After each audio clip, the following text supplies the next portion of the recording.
Long before plastic bottles and metal cans, African communities relied on the gifts of nature. At the heart of this story is the gourd, a simple plant that grows on creeping vines yet transforms into a vessel of life, culture, and flavor. From the fields where it ripens under the sun to the hearth where fire and tradition shape it, the gourd becomes more than just a container. It becomes the cradle of Mursik, the smoky, tangy, sour milk that has nourished generations. This is not just a story of milk. It is a journey of land, trees, cattle, and people, woven together by heritage.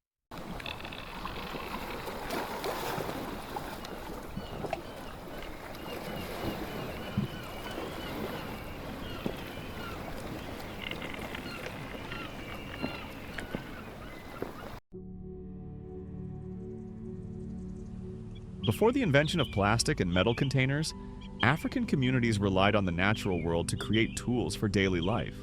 Among the most important of these tools was the gourd, a humble plant whose fruit became vessels for carrying water, storing grain, and, most famously, preparing mursik, the treasured traditional sour milk.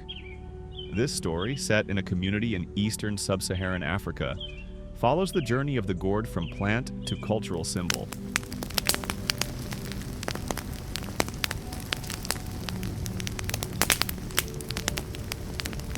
The story begins in the fertile fields where gourd plants grow. Gourds thrive in warm, sunny environments with moderate rainfall, climbing across the soil or curling around stakes with their long vines. They belong to the family Cucurbitaceae, which also includes pumpkins and squashes. Different regions cultivate different varieties. Small bottle gourds with narrow necks, wide-bellied gourds used for storing liquids, and slender types ideal for musical instruments. Each has its purpose, and farmers select carefully depending on need.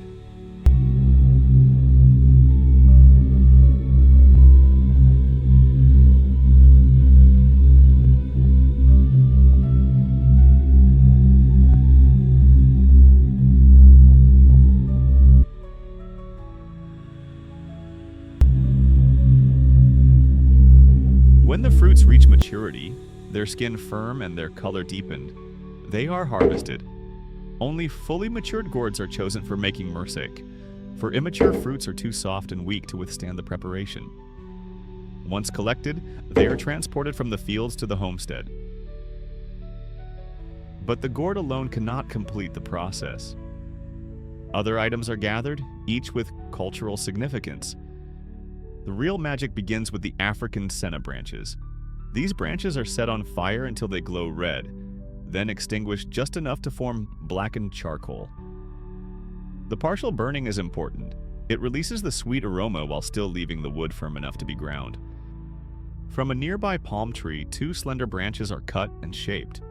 One will later be used as a tool for cleaning out the dried seeds and fibers inside the gourd, and the other for crushing charcoal against the inner walls.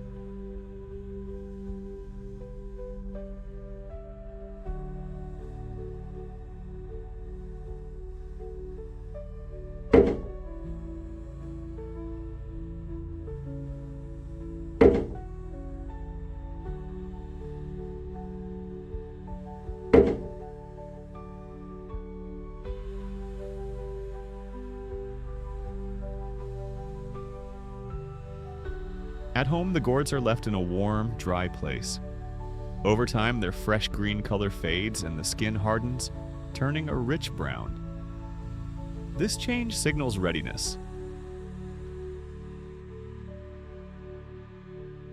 From the African senna tree, Senna didymobotraea, branches are cut and left to dry. These are not ordinary branches. When burned, they produce a sweet, aromatic charcoal that not only flavors the milk but also acts as a natural preservative. The gourd has transformed from a tender fruit into a strong container, ready for preparation.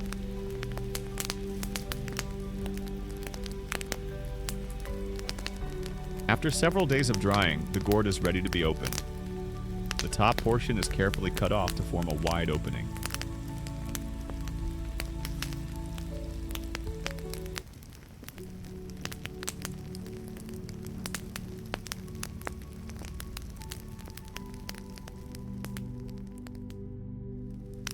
Using the palm stick, the seeds are dislodged and shaken out.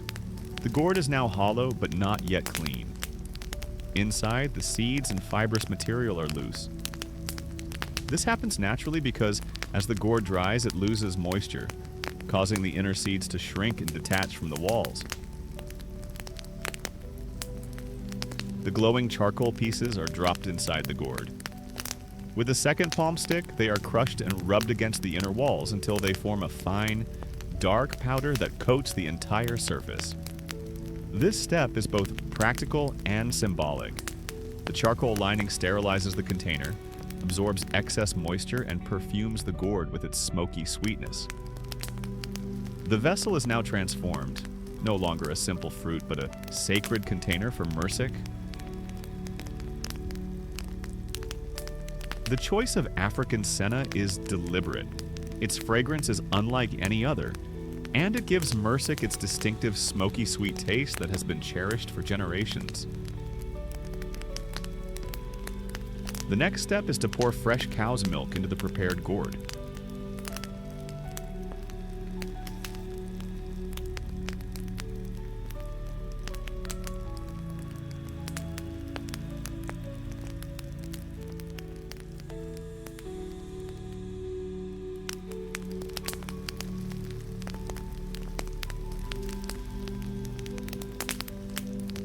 The opening is then sealed, not with a modern lid, but with a traditional cork made from cowhide. A small piece of hide is cut, softened, and shaped to fit snugly over the mouth of the gourd.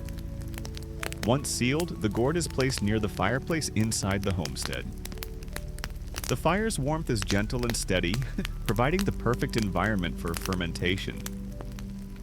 For 3 to 5 days, the milk slowly transforms.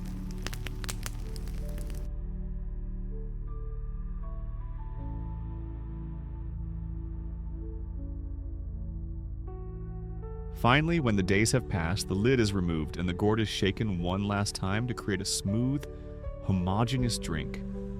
The sour milk, rich and thick, is poured into calabashes or directly sipped from the gourd. Its smoky, sweet aroma fills the air and its tangy taste lingers on the tongue,